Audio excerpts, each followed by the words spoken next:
Mark from the States, Mark from the States, it's Mark from the United States. Good morning, good afternoon, good evening. Mark from the States, how are we doing today? I'm doing fantastic. I hope you are as well. Yeah, I'm fantastic. I'm blessed. It's Christmas time. Yes, Christmas is going to be a little different this year, and it's going to be something to have to get used to. But I'm surrounded by loved ones. My mother-in-law has joined us for the month of December, like she does every year, and that makes me very happy. I love her dearly. And I've decorated the house. There's a few things behind me, but the tree is up. The lights around the house are up. So I'm in full swing, the festive mood. Tonight, I am celebrating my 55th birthday. That is today. Yeah, it's just amazing. So of course we're going out with a bunch of friends to dinner, and then we're going to go see what's called dueling pianos. I'm sure you have those, where two piano guys go singing songs back and forth that people suggest, and it's really a lot of fun. Crowd gets into it. We're going to go do that. So the perfect video for today by Kaylin over at GrowCon London is the differences between the UK drinking culture and the American drinking culture. So I'm actually really interested to see what her thoughts are. If you don't know about GrowCon London and Caitlin over there, please use these links below. I have two of them, one to this video, one to the channel. Get over there. She's amazing. She's awesome. And I really, really, really encourage you, if you have one like or one subscription, not on our channel, give it to her. Support her channel. It's really important that you do so. I've got a big fake couch here. Before we get into the video, I've been blessed with some gifts from some of the family. The first one I want to talk about is from Phil. I don't know how it started or how it came up about football, soccer, and we can get into that. World Cup draw. Wow, a lot to talk about there. How do you feel about your draw, being England? And I feel pretty good about where the U.S. has been placed. I think Turkey, or whatever they're calling themselves these days, is I think the favorite right out of the gate. But yeah, I think I'm pretty confident we can advance out of the group stage. But we were talking about football, and he was talking about his local team, Pompey, Pompey. I don't know if I'm saying it right, but and he sent me what was cool is they. In his note, he sent a wonderful note. And he was explaining how their last home game before the Armistice Day weekend, and so they got to do their, remembrance and all that stuff at the field and stuff. So he sent this program from that game. And one of the cool things is not only is it what it signifies that day and all that stuff. They're playing Wrexham that day, so that's cool. I do know Wrexham. I don't know about this club, Pompey or Pompeii. You're going to have to tell me how to pronounce. And who knows? Maybe Phil, I've become a new fan of your club. But it's just a cool program, and what a cool little piece of memorabilia. And it's just, they're very different than the programs we have here for our sports. A lot of similarities, but it's just really cool and a cool memento. So thank you so much for sending that. It's funny because the resident soccer aficionado in my household is Cooper. And as soon as I opened it and I said, hey, it's a soccer program, he snatched it right out of my hands. says, I'm going to read this for a little bit, and I'll give it back to you. Well, I finally got it back. So very cool. Thank you so much, Phil. That's awesome. Oh, one question though. The program says Pompey remembers, but it's the Portsmouth Football Club. But if you look at the schedule, it says Pompey, so I'm a little confused. It says Portsmouth here, but is Pompey like the nickname? So I'm not. In your note, you said they honored names of over 1,400 people from the Portsmouth area that served in that were killed in World War One, known as the Pompey Pals. Um, what's You'll have to maybe give me a little understanding of that. I mean, do you just go by Pompey or do you go by Portsmouth? I don't know. Maybe that's a dumb question, but I was like, I've seen it both in both instances. Just here in the like on the back, they show the rosters, or yeah, they show the rosters, but it says Portsmouth here. But then if you're here, they're showing games, and it says Pompey versus so and so. You know what I mean? So you can help me there.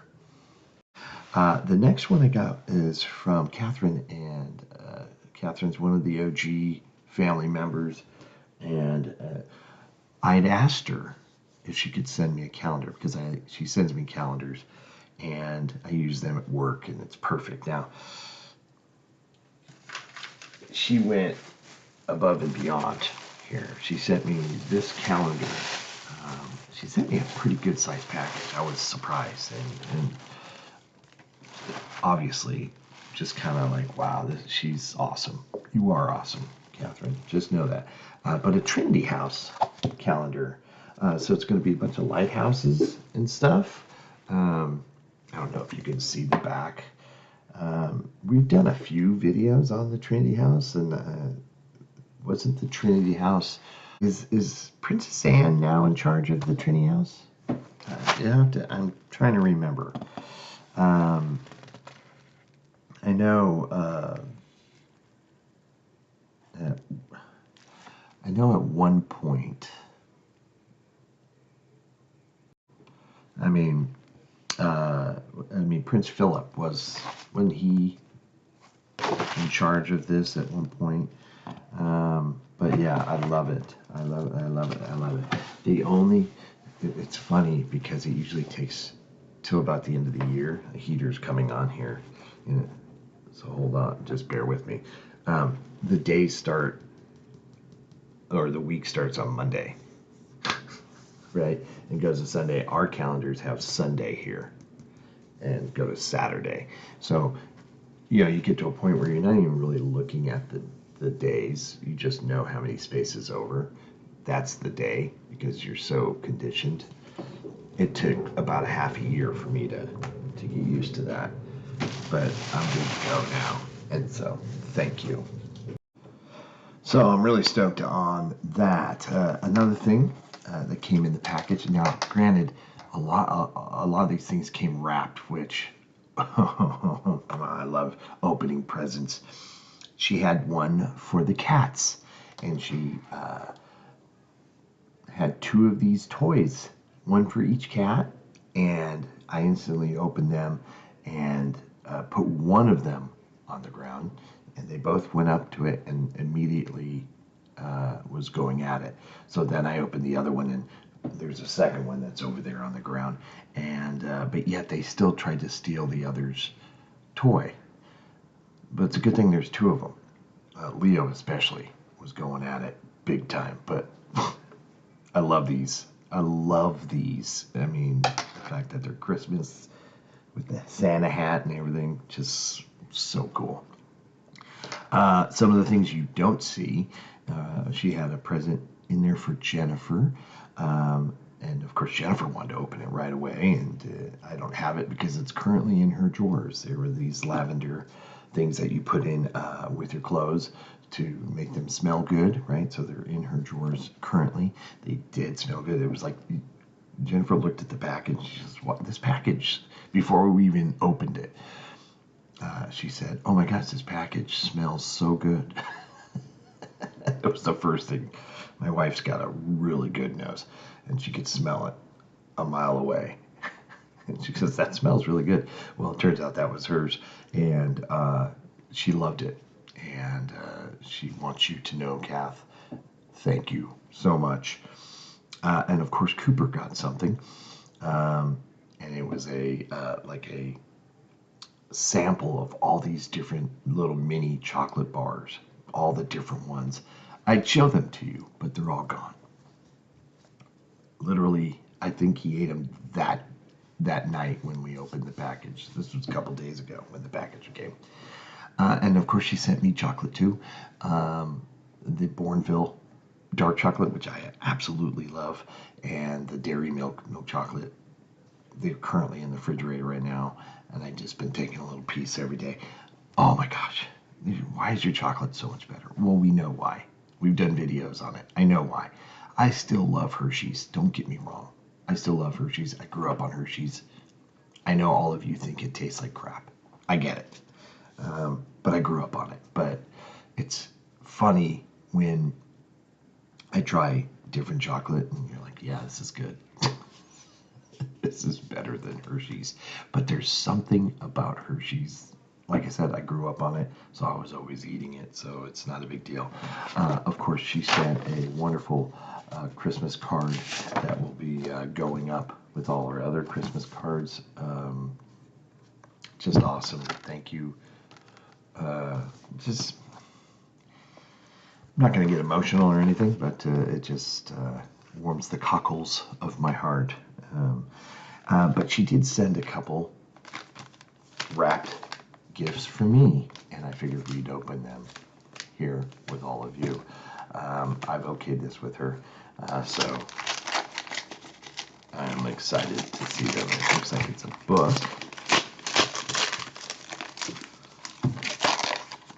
Oh, what is this? Oh, no way. I actually was thinking about this. Look at that. Do you see that? Damian Lewis, not the actor, but the writer, the author. SAS, Daggers Drawn. Oh my goodness. The real story behind the TV series SAS Rogue Heroes, which I'm currently watching season 2, series 2, as I think you would call it. I know it's a lot of fictionalized exaggeration, but it's still pretty entertaining, right? Oh my gosh, this is great. Oh, and you know I love books with photos, with pictures. That's great. Well, I guess I'm going to have to do some reading. That is so cool. Thank you. Thank you very much. And there's one more that I think is also a book. You know what I find funny? This is like, I think we have the same wrapping paper, which I don't, why is that a big deal? Maybe I was thinking that you all had different wrapping paper. But I do believe we have the same print wrapping paper. This is also a book. Oh, wow. It must be, okay, so it's the same author, Damian Lewis. SAS, Forged in Hell. Wow. Authorized by the family of Blair Patty Main. How cool is that? So we're going to get the real story. So it's going to be interesting when I read these because I have, my limited knowledge already. But I'm going to get the actual true story, and it'll be fun to compare and how crazy the TV show and fictionalized that it is. But because I hear, as a lot of you have pointed out, that Patty Main is nowhere near like the guy on the show. Now, granted, that guy who plays him on the show is awesome, and even if he isn't real, a real person, or nothing like the real person, I should say. But yeah, this is awesome. Thank you, Catherine. I appreciate that. Thank you so much. Wow, I'm going to have to get into fire up the old reading mechanism in my body. You know, we spend so much time just looking at screens. Included in the package, of course, was some mistletoe, which does smell. It's not real, as it says right on here, fake mistletoe. Says it right on this little tag, fake mistletoe. But it still has a scent to it, which is cool. And of course, I put it above my wife's head so I can get a kiss. And she had to. She didn't want to, but she had to because that's the rules, right? Oops. That's the rules, right? So that's awesome. And of course, Catherine has sent me several magnets, refrigerator magnets in the past. And this one, which kind of almost matches the wrapping paper, as there's like a little, yeah, in fact, it is right there. Look, let me get that. I don't know if you can see the bird on the wrapping paper. It's same bird. I don't, can you see that? But I have all her magnets on my fridge. I love it. The other ones I have are of Lord Nelson and a Norfolk magnet, and this was going to go right next to him. So thank you so much. I love it. Very cool. So as always, I am truly, oh, that's Leo. Grateful. Thank you for sending me this. It's amazing. Okay. With that, wonderful. With that, let's get into today's video. Like I said, I have today's video and channel links below, so please go over and support her. And let's go ahead and jump out. And we're going to see Kaylin. Hi, how are you? And she's wonderful, and you know, she has blessed us with her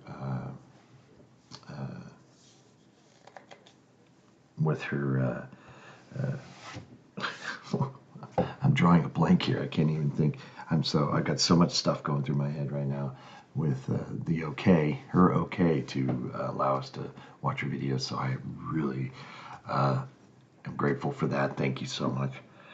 And Christmas, we have some Christmas videos. I gotta wait for them to go through a certain, at least 2 weeks, so they can earn what they earn on their own, and I don't want to intrude on that.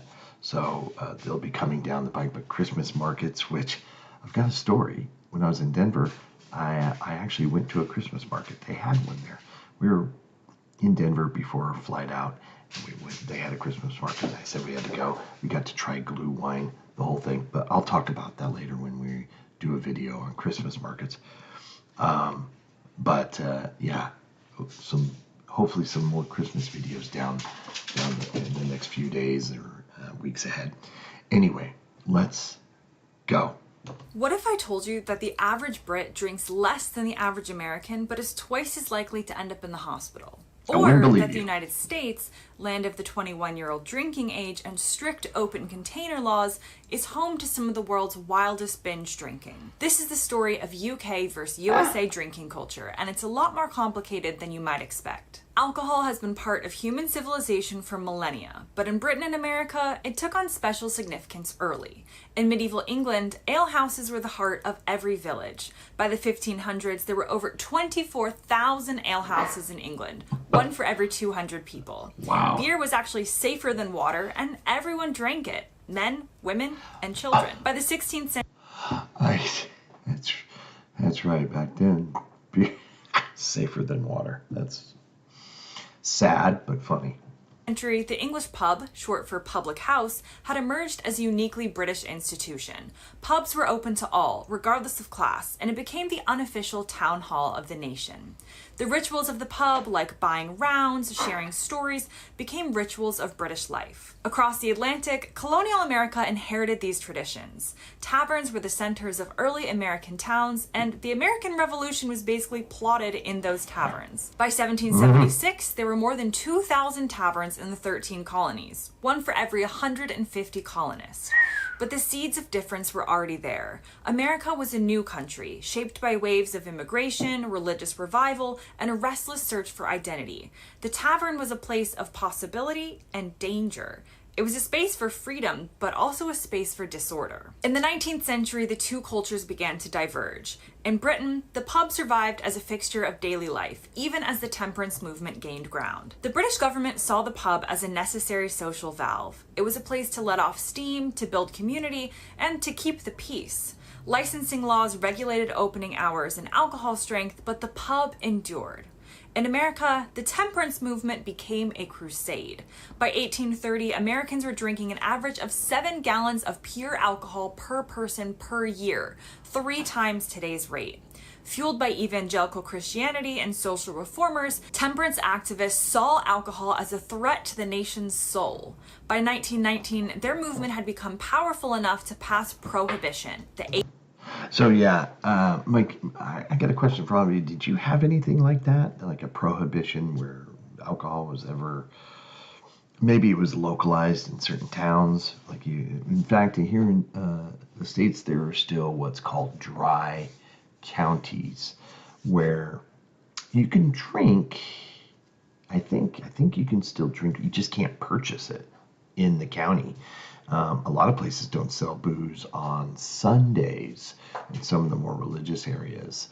I know you can still buy beer and wine at like the grocery stores, like the big grocery stores, but the states will have what's called like ABC stores, alcohol beverage commission, blah blah blah. I don't know, where you can only buy alcohol, like North Carolina. When we're in North Carolina, like if you want to buy hard liquor, the whiskeys, the vodkas, so on and so forth. They sell them in these stores, which are run by the state, and they're all over the place. So it's not like it's hard to get there, but to get to one. But it's not as convenient here in Ventura, in California, and a lot of states here on the West Coast. You can buy hard liquor at grocery stores, convenience store. I mean, it's everywhere. So beer, wine, everywhere. And you can buy it at any time of the day and any day of the week. But like in some of those southern states and counties, you can't purchase it. Even Utah's like this as well. They have the stores run by the states that can kind of manage and control the hard liquor, spirits and stuff. Beer and wine, again, you can purchase pretty much every time, but I'm not sure if you all had something like that. But it's very interesting. A fun fact, where they make Jack Daniel's whiskey, which is in Lynchburg, Tennessee. I believe Lynchburg itself is a dry county. So to buy Lynchburg made Tennessee whiskey by Jack Daniels, you actually have to go across the county line into the neighboring county to purchase it. Correct me if I'm wrong, but I believe that's it. Kind of a weird deal. 18th Amendment, which banned the manufacture, sale, and transport of alcohol nationwide. Prohibition changed everything in America. It drove drinking underground, gave rise to speakeasies and organized crime, and turned alcohol into a symbol of rebellion. When Prohibition was repealed in 1933, these ideas remained. America's relationship with alcohol would always be shaped by suspicion, regulation, and a sense of moral ambiguity. Britain, by contrast, never fully embraced temperance. Wartime restrictions did shorten pub hours and watered down beer, but the pub remained a place of community and continuity. Can you imagine? World War I just ended, and they said, everybody coming home, you can't drink legally. It has to be, hidden. But yeah, she's right. Organized crime really flourished during that time with the sale of illegal alcohol and stuff like that. It was a crazy time. The British government saw the dangers of alcohol, but also its social value. The difference between British and American drinking culture is nowhere clearer than in the spaces where people drink. The British pub is like a public living room. There are over 47,000 pubs in the UK today, though this is down from 60,000 in the 1980s. Each year, about 1,000 more close their doors. The pub is intergenerational. Children are welcome until a certain hour, and the regulars span every age. The landlord or landlady can be a community figure, part host, part referee, part therapist. Great food. And pubs are deeply local. Some are centuries old with names and signs that recall battles, kings, or local legends.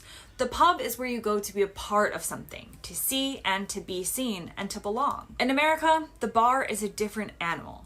There are over 70,000 bars and nightclubs in the US, but the real growth is in breweries. The bar is often more transactional and more individualistic. You order at the bar, you tip the bartender, you might sit alone or with a few friends. The focus is often on the drink itself, craft beer, bourbon, or cocktails, rather than the space and community it provides. American bars are also shaped by geography and mobility. The car, the highway, the vastness of the country means that drinking is often private or semi-private rather than public. The red Solo cup is a symbol of this. It's portable, disposable, and anonymous. The tailgate, the backyard barbecue, the college party, these are where Americans drink. And perhaps the starkest difference is the law. In Britain, the legal drinking age is 18, and it's not unusual for teenagers to have had their first pint with their parents at home or at a pub. Alcohol is sold in supermarkets, corner shops, and petrol stations very easily. Pubs close around 11 p.m., though this has relaxed in recent years, and there are few restrictions on where you can drink. Open container laws are rare, and drinking in public is generally accepted. In America, the legal drinking age is 21, the highest in the developed world. This is a legacy of the 1984 National Minimum Drinking Age Act, which tied federal highway funds to states raising the age to 21. The result is a culture of strict ID checks, fake IDs, and a thriving underground drinking scene among teenagers and college students. Open container laws prohibit drinking in public spaces in most cities, and alcohol is often sold only in licensed stores and in some states, not on Sundays. These laws shape attitudes. In Britain, drinking is normalized, integrated into daily life. In America, drinking is often seen as a rite of passage, a forbidden fruit, and something that has to be done in secret. This creates a paradox. American teenagers drink less often than their British counterparts, but when they do, they're more likely to binge. Binge drinking is a term that means different things in different places. In the UK, it's often associated with things like hen parties or lads' night out. In the US, binge drinking is most closely associated with college life, fraternity parties, and spring break. According to the CDC, 1 in 6 American adults binge drinks about 4 times a month, consuming an average of 7 drinks per binge. Among college students, 33% report binge drinking in the past month. Binge drinking accounts for more than half of the 95,000 alcohol-related deaths in the US each year. In the United Kingdom, among 16 to 24-year-olds, 38% of men and 27% of women binge drink at least once a week. Hospital admissions for alcohol-specific conditions in England reached 358,000 in 2022, a 19% increase over the previous decade. In Britain, binge drinking is often a public social activity. Nights out in city centers, especially on weekends, are marked by groups moving from pub to pub, drinking quickly and often ending the night with a takeaway meal. The lad culture of the 1990s and 2000s, immortalized in TV shows like Men Behaving Badly, celebrated heavy drinking as a form of bonding and rebellion. In America, binge drinking again is more likely to be private or semi-private. College parties, tailgates, house parties. It's the fraternity party, the spring break trip, the 21st birthday. These are American rites of passage, often marked by excess drinking. And what's the cost? In the United States, binge drinking costs the US economy $249 billion per year in lost productivity, healthcare, and criminal justice costs. Nearly 1 in 4 adults admit to driving after drinking too much at least once in the past year. And that's why the thought of raising the driving or the drinking age would lessen underage drinking and driving, right? In theory, but let's be honest, while the drinking age is legally 21, most everybody has had their first drink long before that. And it's because you go to college, right? Late in high school, junior, senior in high school, 16, 17. Definitely when you're 18, you're, drinking. A lot of people like to go to Mexico on spring break when they turn 18 because the drinking age there is 18. So, yeah, most kids have already had their experience with alcohol by the time they turn 21. Interesting. Yeah, I had no idea it was that expensive, like what it cost in the long run. It could be bad. And, as parents, we worry about our children because we know how we were growing up. Certainly probably pretty lucky that didn't kill myself. Even worse, kill someone else, drinking and driving, which I will admit I have done. I don't now, and thank goodness for Uber, and stuff like that. It makes it easy to not, but yeah, wild. In the United Kingdom, alcohol is responsible for 7,500 deaths per year in England alone. The NHS spends £3.5 billion annually treating alcohol-related harm. British police report that 40% of violent crimes are alcohol-related, but the response is different. In Britain, public health campaigns focus on moderation, on changing social norms, on promoting alternatives like dry January. In America, the response is more likely to be legal, stricter enforcement, zero-tolerance policies, and a focus on individual responsibility. Now let's talk about the rituals surrounding drinking, because British drinking culture is built on the ritual of the round. One person buys drinks for the group, and the responsibility rotates. This creates a sense of obligation, of belonging, and of mutual care. It also means that drinking is social, more paced, and communal. The pub quiz, the darts match, the sing-along, these are rituals that bind people together when they drink. In America, the ritual is happy hour. Discounted drinks after work, a chance to unwind, to network, to escape the grind. The focus is on the individual. What you order, how much you tip, how you manage your own consumption, it's all up to you. American bars are more likely to have TVs, loud music, and a faster pace. And moderation also means different things. In Britain, moderate drinking might mean several pints over an evening, spread out with conversation and food. In America, moderation is often measured in units, in abstinence days, in self-control. The legacy of temperance lingers in the language. Responsible drinking, alcohol-free. Now, drinking in Britain has historically been male-dominated, but this has changed. Women now make up nearly half of pub goers, and the rise of the gastropub has made pubs more family-friendly than ever. Still, there are old man pubs, student pubs, posh pubs, each with their own codes and clientele. I think I'm available. I am now reached the point where I'm in the old man pub category. Yeah, that's right, because women weren't allowed in pubs. And it's the same how it was here way back when. They weren't as well. But interesting, yeah, this is really, it's interesting because, you don't really put too much thought into it. I know just off the surface without having to really experience a proper English or British pub, I should say, that to have some sort of reference to compare it to. But just knowing what our bars are like, one of the things I can think of is it's not very homey. Like a lot of bars are just here in the States are just very kind of artificial. You can tell it doesn't have that feeling of hominess. You know what I mean? In America, bars have always been more mixed, but also more segregated by age, race, and class. The cocktail lounge was a space for women in the 1920s, the dive bar, a refuge for working men, the Still college bar, now. a rite of passage for students. The craft beer revolution has brought new diversity, but also new forms of exclusivity. Now, both cultures are also shaped by drinking stereotypes. The Brits are seen as heavy drinkers, stoic in the face of hangovers, masters of what they call a session.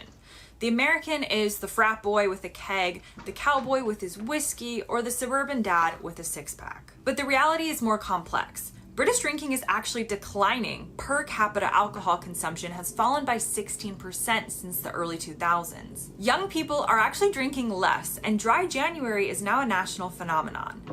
I agree with that.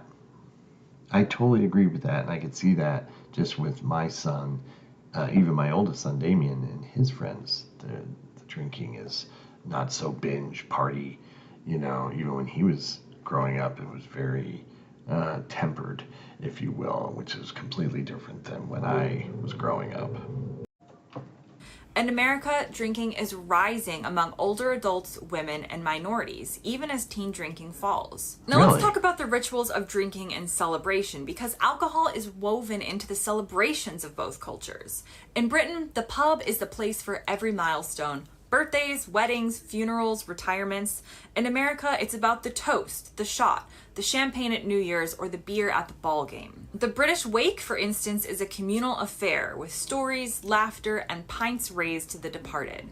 The American funeral is often dry, with Yes. alcohol reserved for the reception or the private home. The British wedding is a marathon of drinking. The American wedding is more likely to have an open bar or a signature cocktail, but also a last call. And as I've mentioned, the legacy of prohibition still shapes American drinking culture. Many states have blue laws that restrict alcohol sales on Sundays. Some counties are still dry, banning alcohol altogether. Open container laws are strictly enforced in most cities, and drunk driving laws are harsh. The designated driver is a staple of American social life. In Britain, regulation is lighter. Pubs are licensed, but alcohol is widely available. Drunk driving is punished, but the culture of walking to the pub or taking public transport makes it less central. The British approach is more about managing risk rather than enforcing abstinence. Now that brings me to the end of this video. I hope you learned something new. I did. As always, leave your comments below. Thanks for watching, and I'll see you guys next time. Amazing. Come on. As a new land. What the heck?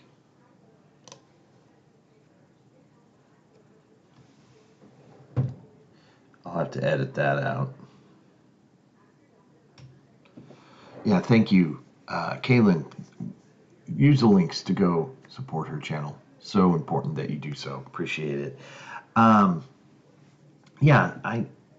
It seems like a lot of that is not so much new to me, but I kind of get it. I understand the way that things are. There are some vast differences. And yeah, like I was mentioning, it seems the goal is the drinking here in the States, whereas the goal is to have companionship, to be with people, and it's more drinking is just one of the parts of the whole experience, where lots of times here it seems like drinking could be the main focus, right? We're going and we're going to get schnock, hammered or whatever. Even to this day, I've seen, it does kind of seem like that. But as I mentioned earlier, though, I think with this newer generation of kids coming up, it's not as bad, which I think is a good thing. I think is a good thing. When I was in my early 20s, man, drinking was, and you went out specifically so you can drink, but as always, I cannot wait till I get over there so I can experience pints in pubs. I'm just so looking forward to it. And my gosh, it is. My wife and I are really starting to really discuss it a lot. And it's going to happen. It's happening. We are getting to the point where we're going to lay it out. And when we do, I'll be telling you guys. Okay. Hope everybody's happy, healthy, and safe. Thank you for all the kind wishes. I love all of you. Thank you so much. You guys are amazing. Hope you're having a wonderful day. Hope you're all happy, healthy, and safe. I'm not sure if I said that already, but I really mean it. We'll see you in the next video. Christmas is here, baby. Yes, love it. Take care. Bye. Mark from the States, Mark from the States, it's Mark.